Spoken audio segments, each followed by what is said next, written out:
ಬರೀ ಗುಣಗಳಿಗೆ ಸಮಾಧಾನ ಕೆ.ಎಸ್. ನರಸಿಂಹಸ್ವಾಮಿದು. ಸೊ ಪದ್ಯ ಏನು ಮಾತಾಡುತ್ತೆ ಅಂತ ಹೇಳಿದ್ರೆ, ನಮಗೆ ಉಂಟಾಗಿರ್ತಕ್ಕಂಥ ಬರಗಾಲ, ಸೊ ಬರಗಾಲದ ಸಂದರ್ಭದಲ್ಲಿ ನಮಗೆ ನೀರಿರಲ್ವಲ್ಲ, ಆ ನೀರು ಇಲ್ಲದೆ ಇರತಕ್ಕಂಥ ಪರಿಸ್ಥಿತಿಯನ್ನು ಈ ಬರೀ ಗುಣಗಳಿಗೆ ಸಮಾಧಾನ ಅನ್ನೋ ಒಂದು ಪದ್ಯ ಮಾತಾಡ್ತಾ ಹೋಗುತ್ತೆ. ಅರ್ಥ ಆಗಿದೆಯಾ? ಹಾಂ. ಸೊ ಇದರಲ್ಲಿ ನಾವು ಮುಖ್ಯವಾಗಿ ನೋಡ್ಕೋಬೇಕಾಗಿರೋದು ಏನು ಅಂತ ಹೇಳಿದ್ರೆ, ನೀರಿಲ್ಲ ಅನ್ನೋ ಒಂದು ಸಮಸ್ಯೆಯಲ್ಲಿ ಒಂದು ಜನಜೀವನ ಹೇಗಿರುತ್ತೆ, ಆ ಜನಜೀವನದ ಪರಿಸ್ಥಿತಿ, ಅವ್ರಿಗೆ ಬಂದಿರತಕ್ಕಂಥ ಪರಿಸ್ಥಿತಿಯ ಜೊತೆಗೆ ದನಕರುಗಳ ಪರಿಸ್ಥಿತಿ ಯಾವ ರೀತಿ ಇರುತ್ತೆ ಅನ್ನೋದೆಲ್ಲವನ್ನು ಕೂಡ ಈ ಪದ್ಯ ಮಾತಾಡ್ತಾ ಹೋಗುತ್ತೆ. ಕ್ಲಿಯರಾ? ಇಲ್ಲಿ ಬರೀ ಗೊಡ ಅಂತ ಹೇಳಿದ್ರೆ ಏನು? ಬರೀ ಗೊಡ ಅಂತ ಹೇಳಿದ್ರೆ, ಗೊಡ ಅಂತ ಹೇಳಿದ್ರೆ ಕೊಡಪಾನ, ಇದು ಬಿಂದಿಗೆ ಅಂತ ಹೇಳ್ತೀವಲ್ಲ, ಆ ಬಿಂದಿಗೆ. ಸೊ ಬಿಂದಿಗೆಯನ್ನು ನಾವು ನಲ್ಲಿ ಕೆಳಗಡೆ ಇಟ್ಟಾಗ ನಲ್ಲಿಯಿಂದ ಬರ್ತಾ ಇರ್ತಕ್ಕಂಥ ನೀರಿದ್ದಾಗ ಅದೇನಾಗುತ್ತೆ, ಆ ಬಿಂದಿಗೆ ತುಂಬಿಕೊಳ್ಳುತ್ತೆ. ಸೊ ನೀರೇ ಬರ್ತಾ ಇಲ್ಲ ಅಂತ ಹೇಳಿದ್ರೆ ಆ ಬಿಂದಿಗೆ ಏನಾಗುತ್ತೆ, ಹಾಗೆ ಖಾಲಿ ಇರುತ್ತೆ. ಅಂದರೆ ನಮ್ಮ ಬದುಕು ಕೂಡ ನೀರಿಲ್ಲ ಅಂತ ಹೇಳಿದ್ರೆ ನಮ್ಮ ಪರಿಸ್ಥಿತಿ ಆ ಖಾಲಿ ಬಿಂದಿಗೆ ಯಾವ ರೀತಿ ಇರುತ್ತೋ ಅದೇ ಪರಿಸ್ಥಿತಿಯು ಕೂಡ ಮನುಷ್ಯನಿಗೂ ಒದಗಿರುತ್ತೆ ಅನ್ನೋದನ್ನು ಈ ಪದ್ಯ ಪೂರ್ತಿಯಾಗಿ ಒಂದು ಆಶಯವನ್ನು ಹೇಳ್ತಾ ಹೋಗುತ್ತೆ. ಕ್ಲಿಯರ್? ಬರೀ ಗೊಡಗಳಿಗೆ ಸಮಾಧಾನ ಹೇಳುತ್ತಿದೆ ನೀರಿಲ್ಲದ ನಲ್ಲಿ, ಮಟಮಟ ಮಧ್ಯಾಹ್ನದಲ್ಲಿ ಬೀದಿಯೊಳಗಾಗಿ ಒಂದು ತಲೆ ಇಲ್ಲ ಬಿಸಿಲೇ ಇಲ್ಲ. ಸೊ ಮನೆ ಒಳಗಡೆ ಅಥವಾ ನಾವು ಎಲ್ಲಾದರೂ ಹೊರಗಡೆ ಹೋಗಿ ಬಂದಾಗ ನೀರನ್ನು ಕುಡಿದ್ರೆ ನಮಗೇನಾಗತ್ತೆ, ಮನಸ್ಸಿಗೆ ಶಾಂತಿ ಅನ್ನೋದಾಗತ್ತೆ, ಇಲ್ಲಾಂದರೆ ದೇಹಕ್ಕೆ ದಣಿವು ಅನ್ನೋದು ನಿವಾರಣೆ ಆಗತ್ತೆ. ಬರೀ ಗೊಡಗಳಿಗೆ ಸಮಾಧಾನ ಹೇಳುತ್ತಿದೆ ನೀರಿಲ್ಲದ ನಲ್ಲಿ, ಮಟಮಟ ಮಧ್ಯಾಹ್ನದಲ್ಲಿ ಬೀದಿಯೊಳಗಾಗಿ ಒಂದು ತಲೆ ಇಲ್ಲ ಬಿಸಿಲೇ ಇಲ್ಲ.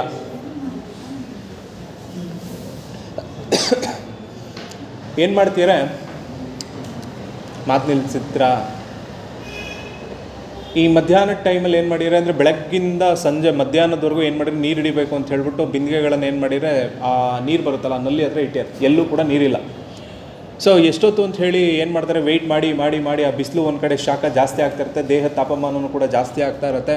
ಅಲ್ಲಿ ನೀರು ಅನ್ನೋದು ಏನು ಮಾಡ್ತಾ ಇದೆ ಅಂತ ಹೇಳಿದ್ರೆ, ಒಂದು ಕಡೆ ಅಲ್ಲಿ ನೀರು ಬಂತು ಅಂತ ಹೇಳಿದ್ರೆ ಅವ್ರಿಗೆ ಸಮಾಧಾನ ಆಗ್ತದೆ, ಇನ್ನೊಂದು ಕಡೆ ನೀರು ಬರಲಿಲ್ಲ ಅಂತ ಹೇಳಿದ್ರೆ ಅವರ ದೇಹದ ಸ್ಥಿತಿ ಏನಾಗುತ್ತೆ, ಬಿಸಿ ಆಗ್ತಾ ಹೋಗ್ತಾ ಇರುತ್ತೆ. ಸೊ ಬಿಸಿ ಆದಂಗೆ ಶಾಖ ಜಾಸ್ತಿ ಆದಂಗೆ ಅವ್ರೇನು ಮಾಡ್ತಾರೆ, ಅಲ್ಲಿ ಇರೋದನ್ನು ಬಿಟ್ಟು ಮನೆಗೆ ಹೋಗ್ತಾರೆ. ಸೊ ಆ ಮನೆಗೆ ಹೋದ್ಮೇಲೆ ಮಧ್ಯಾಹ್ನದ ಸಂದರ್ಭದಲ್ಲಿ ಆ ಬೀದಿಯಲ್ಲಿ ಯಾರೂ ಕೂಡ ಒಬ್ಬ ವ್ಯಕ್ತಿಯ ಸುಳಿವು ಕೂಡ ಅಲ್ಲಿ ಕಾಣೋದಿಲ್ಲ. ಅಕಸ್ಮಾತ್ ನೀರು ಬರ್ತಿತ್ತು ಅಂತ ಹೇಳಿದರೆ ಅಲ್ಲಿ ಇರ್ತಾ ಇದ್ರು. ಅಂದರೆ ಇದರ ಮೂಲಕ ಏನನ್ನು ಹೇಳ್ಬೋದು ಅಂತ ಹೇಳಿದ್ರೆ, ಸರ್ಕಾರಗಳು ನಮಗೆ ಒದಗಿಸಬೇಕಾಗಿರ್ತಕ್ಕಂಥ ಸವಲತ್ತುಗಳನ್ನು ಸರಿಯಾಗಿ ಒದಗಿಸ್ತಿಲ್ಲ ಅನ್ನೋದನ್ನು ಇಲ್ಲಿ ಹೇಳ್ತೀರ.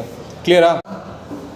ನಿರ್ಜೀವವಾಗಿದೆ ನಿರಂತರ ನಿರ್ಭಾಗ್ಯ ನೀಲಗಗನ, ಒಂದಾದರೂ ಬಿಳಿ ಮುಗಿಲೆ ಶಾಂತಿಯೇ ರಾಮ ರಾಮ, 10 ಲಕ್ಷ ಜನದ ಉಸಿರಾಚೆಗೆ ಊರಾಚೆಗೆ ಯಾರದೋ ಪಾಳು ಹೊಲದೊಳಗೆ ತಲೆಯ ತಗ್ಗಿಸಿ ಸುಟ್ಟ ಕೂಳೆಯನ್ನು ಮೇಯುತ್ತಿವೆ ಹೂರದನ ಗುಂಪು ಗುಂಪಾಗಿ.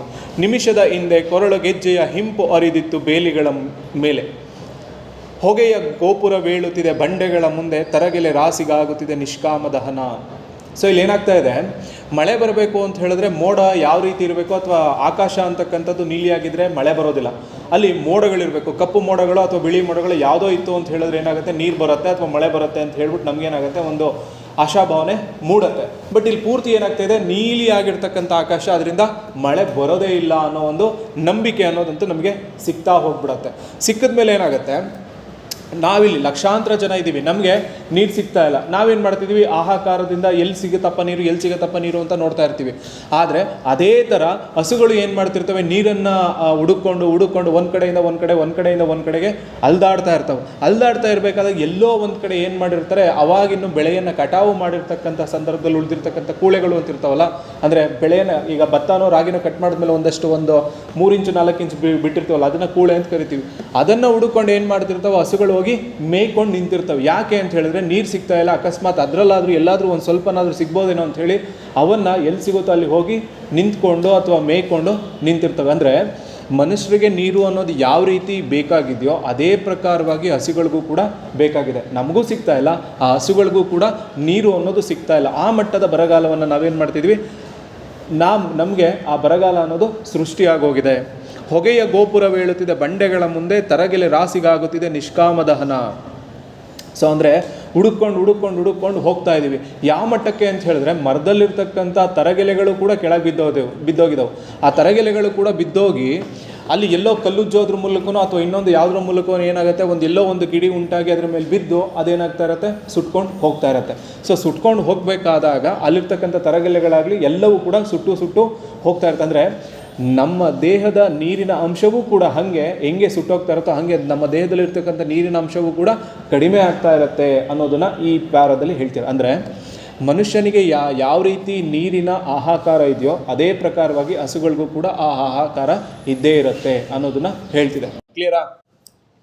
ಗುಡಿಯ ಬಾಗಿಲಲ್ಲಿ ಬಿಸಿಲ್ಗುದುರೆಗಳ ನೀರವ ನಿರ್ಗಮನ, ಮುತ್ತಿನ ಹಾರವಿಲ್ಲ, ಹತ್ತುವ ದೇವರಿಲ್ಲ, ಕಚ್ಚುವುದಿಲ್ಲ, ಒದೆಯುವುದಿಲ್ಲ, ಹೆಸರಿಗೆ ಕುದುರೆ. ಯಾರಿಗೆ ಬೇಕೀ ಗತವೈಭವಗಳ ಪರಂಪರೆ, ಬೋರೆಯಿಂದ ಬಳಲಿ ಬಂದ ಕುಂಟುಗಾಳಿಗೆ ಪರ್ವತವಾಗಿದೆ ಮಣ್ಣು ಮಾಳಿಗೆ. ಅಂದರೆ ನಮಗೆ ನೀರಿಲ್ಲ ನೀರಿಲ್ಲ ನೀರಿಲ್ಲ ಅಂತ ನಾವು ಯೋಚನೆ ಮಾಡ್ತಾ ಇರಬೇಕಾದಾಗ ಬಿಸಿಲು ಅನ್ನೋದು ತುಂಬ ಜೋರಾಗಿ ಶಾಖ ಬಿದ್ದಿರುತ್ತೆ. ಎಷ್ಟೋ ದೂರದಲ್ಲಿ ನಿಂತು ನಾವು ನೋಡ್ತಾ ಇದ್ದಾಗ ಏನಾಗ್ತಾ ಇರುತ್ತೆ, ಏನೋ ಒಂಥರ ಪಾಸ್ ಆದಂಗೆ ಕಾಣ್ತಾ ಇರುತ್ತೆ. ಅದನ್ನು ಮರೀಚಿಕೆ ಅಂತ ಹೇಳಿ ಕರಿತೀವಿ. ಸೊ ಆ ಮರೀಚಿಕೆ ಕಾಣ್ತಾ ಇದ್ದಾಗ ಅಲ್ಲೆಲ್ಲೋ ನೀರಿರ್ಬೋದಾ ಅಥವಾ ನೀರಿನ ಒಂದು ಹೊರತೆ ಇರ್ಬೋದಾ ಅಂತ ಹೇಳಿ ಅದನ್ನು ನೋಡಿ ನಾವು ಗುರುತಿಸ್ಕೊಂಡು ಅಲ್ಲಿ ಹೋಗೋ ಅಷ್ಟೊತ್ತಿಗೆ ಅದೇನಾಗುತ್ತೆ, ಇನ್ನು ಮುಂದಕ್ಕೆ ಹೋಗ್ಬಿಟ್ಟಿರುತ್ತೆ. ಸೊ ಹಾಗೆ ಹೋಗ್ತಾ ಇದ್ದಾಗ ಅದೇನಾಗ್ತಾ ಇರುತ್ತೆ, ಅದು ಮುಂದಕ್ಕೆ ಹೋಗ್ತಾ ಇರುತ್ತೆ. ಸೊ ಅಂದರೆ ನಮಗೆ ಒದಗಿ ಬಂದಿರತಕ್ಕಂಥ ಬರಗಾಲ ಆಗಲಿ ಅಥವಾ ನೀರಿನ ಅಭಾವವನ್ನು ನಮ್ಮ ಪರಂಪರೆಯಲ್ಲಿರ್ತಕ್ಕಂಥ ದೇವಸ್ಥಾನಗಳು, ಸುಂದರವಾಗಿ ಕೆತ್ತಿರ್ತಕ್ಕಂಥ ದೇವಸ್ಥಾನಗಳನ್ನು ನಾವು ಕಾಣ್ತೀವಲ್ಲ, ಆ ದೇವಸ್ಥಾನಗಳ ಮೇಲಿರ್ತಕ್ಕಂಥ ದೇವತೆಗಳಾಗ್ಲಿ ದೇವರುಗಳಾಗ್ಲಿ ಎಲ್ಲವೂ ಕೂಡ ಏನ್ ಮಾಡ್ಬೋದು, ಆ ನೀರಿನ ಹಾಹಾಕಾರವನ್ನ ನೀಗಿಸ್ಬೋದಲ್ವಾ? ಅವು ಕೂಡ ಅದ್ರ ಕೈಯಲ್ಲಿ ನೀಗಿಸೋದಕ್ಕೆ ಸಾಧ್ಯ ಆಗ್ತಾ ಇಲ್ಲ.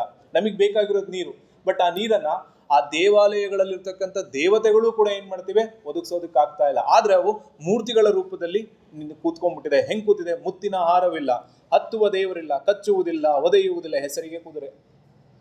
ಆ ದೇವಸ್ಥಾನದ ಮೇಲಿರ್ತಕ್ಕಂಥ ಕೆತ್ತನೆಗಳಾಗ್ಲಿ ಅಥವಾ ನಮ್ಗೆ ಎದುರುಗಡೆ ಕಾಣ್ತಾ ಇರ್ತಕ್ಕಂಥ ಬಿಸಿಲು ಕುದುರೆಗಳಾಗ್ಲಿ, ಅದು ಸುಮ್ಮನೆ ನಮ್ಮ ಕಣ್ಣಿಗೆ ಕಾಣ್ತಾ ಇರುತ್ತೆ, ಬಟ್ ಅಲ್ಲಿ ಇರೋದಿಲ್ಲ. ಅದರಿಂದ ಅದು ಮಾತಾಡೋದು ಇಲ್ಲ, ಕಚ್ಚೋದು ಇಲ್ಲ, ಅಥವಾ ನಮಗೆ ಬೇಕಾಗಿರ್ತಕ್ಕಂಥ ಮಳೆಯನ್ನು ಕೂಡ ಅದ್ರ ಕೈಲಿ ಬರ್ಸೋದಕ್ಕೆ ಸಾಧ್ಯ ಆಗ್ತಾ ಇಲ್ಲ. ಇಂತಹ ಒಂದು ಗತವೈಭವಗಳ ಪರಂಪರೆಯಲ್ಲಿ ನಾವು ಬದುಕ್ತಾ ಇದ್ದೀವಿ. ಆ ಬದುಕಿನ ಜೊತೆಗೆ ನೀರು ಅಂತಕ್ಕಂಥದ್ದು ಅಷ್ಟೇ ಪೂರ್ಣವಾಗಿ ನಮಗೆ ಬೇಕಾಗಿರ್ತಕ್ಕಂಥ ಒಂದು ವ್ಯಾಲ್ಯೂ. ಸೊ ಆ ಮೌಲ್ಯನೂ ಕೂಡ ನಮ್ಗೆ ಏನಾಗ್ತಾ ಇದೆ, ಸಿಗ್ತಾ ಇಲ್ಲ ಅನ್ನೋದನ್ನ ಹೇಳ್ತಿರೋದಾದ್ರೆ, ನೀರು ಅವಶ್ಯಕವಾಗಿ ಬೇಕಾಗಿರ್ತಕ್ಕಂಥವ್ರಿಗೆ ಏನಾಗ್ಬಿಡತ್ತೆ, ನಾವು ಎಲ್ಲಿ ಸಿಗುತ್ತೋ ಅಲ್ಲಿಗೆ ಹೋಗಿ ಆ ನೀರನ್ನ ಪಡ್ಕೊಂಡು ಬರೋದಕ್ಕೆ ಮುಂದಾಗ. ಪರ್ವತವಾಗಿದೆ ಮಣ್ಣು ಮಾಳಿಗೆ, ದೂರ ದಾರಿಯಲ್ಲಿ ಎದ್ದ ಧೂಳಿನಲ್ಲಿ ಉಸಿರೆಳೆಯುತ್ತಿದೆ ಲಾರಿ, ಬಾಂಧಳದ ವಿಮಾನ ಅದೆಷ್ಟು ನಿಧಾನ. ಸೊ ಏನಾಗ್ತಾ ಇದೆ, ಒಂದ್ ಕಡೆ ಮನೆಯನ್ನ ಯಾವ್ದ್ರಿಂದ ಕಟ್ಟಿದೀವಿ ಅಂತ ಹೇಳಿದ್ರೆ ಮಾಳಿಗೆಯಿಂದ ಕಟ್ಟಿದೀವಿ. ಮಾಳಿಗೆಯಿಂದ ಸೆನ್ಸ್ ಮಣ್ಣಿನಿಂದ ಕಟ್ಟಿದೀವಿ. ಸೊ ಆ ಮಣ್ಣಿನಿಂದ ಕಟ್ಟಿರ್ತಕ್ಕಂತಹ ಮಣ್ಣು ಕೂಡ ಏನಾಗ್ತಾ ಇದೆ, ಬಿಸಿಲಿನ ಶಾಖಕ್ಕೆ ತನ್ನ ಒಳಗಡೆ ಇರ್ತಕ್ಕಂತಹ ವೆಟ್ಟಿನ ಅಂಶವನ್ನ ಕಳ್ಕೊಂಡು ಡ್ರೈನೆಸ್ ಅನ್ನ ಕಾಣ್ತಾ ಹೋಗ್ತಾ ಇದೆ. ಸೊ ಹಾಗೆ ಮೇಲ್ಗಡೆ ಆಕಾಶದಲ್ಲಿ ಜನ ವಿಮಾನದ ಮೂಲಕ ಹೋಗ್ತಿದ್ದಾರೆ, ಜನ ಕೆಳಗಡೆ ಇರ್ತಕ್ಕಂಥವ್ರು ಏನ್ ಮಾಡ್ತಾರೆ, ಬಸ್ಸು, ಕಾರು, ಲಾರಿ ಇದ್ರಲ್ಲಿ ಹೋಗ್ತಾ ಇದ್ದಾರೆ. ಇನ್ನೂ ಕೆಲವೊಂದಷ್ಟು ಜನ ಏನ್ ಮಾಡ್ತಿದ್ದಾರೆ, ಅದ್ಯಾವುದು ಸಿಗ್ದಲೆ ಬೀದಿಯಲ್ಲಿ ನಡ್ಕೊಂಡು ಹೋಗ್ತಾ ಇದ್ದಾರೆ. ಸೊ ವಿಮಾನದಲ್ಲಿ ಹೋಗ್ತಾ ಇರ್ತಕ್ಕಂಥ ಜನಕ್ಕೆ ನೀರಿನ ಬಗ್ಗೆ ಯೋಚನೆ ಇಲ್ಲ, ಯಾಕೆಂದ್ರೆ ಅವ್ರಿಗೆ ಯಥೇಚ್ಛವಾಗಿ ನೀರು ಲಭ್ಯ ಆಗ್ತದೆ. ಆದ್ರೆ ಕೆಳಗಡೆ ಹೋಗ್ತಾ ಇರ್ತಕ್ಕಂಥ ಜನಕ್ಕೆ ಏನ್ ಬೇಕಾಗಿದೆ, ನೀರು ಅವಶ್ಯಕವಾಗಿ ಬೇಕಾಗಿದೆ. ಸೊ ಅಂದ್ರೆ ಮನುಷ್ಯನ ಅಸಮಾನತೆಯನ್ನು ಕೂಡ ನಾವಿಲ್ಲಿ ನೋಡೋದಕ್ಕೆ ಸಾಧ್ಯತೆ ಇದೆ. ಆಕಾಶದಲ್ಲಿ ಹೋಗ್ತಾ ಇರ್ತಕ್ಕಂಥ ಮನುಷ್ಯನಿಗೆ ನೀರಿನ ಅವಶ್ಯಕತೆ ಇದೆ, ಬಟ್ ಅವನಿಗೆ ಸಿಕ್ಕಿದೆ. ಬಟ್ ಕೆಳಗಡೆ ಇರ್ತಕ್ಕಂಥ ಮನುಷ್ಯನಿಗೆ ಅವಶ್ಯಕತೆ ತೀರಾ ಇದೆ, ಬಟ್ ಅವನಿಗೆ ಸಿಗ್ತಾ ಇಲ್ಲ. ಅದನ್ನ ಹುಡುಕೊಂಡು ಹೋಗ್ತಾ ಇದ್ದಾನೆ. ಹೆಂಗ್ ಹುಡುಕೊಂಡು ಹೋಗ್ತಾನೆ?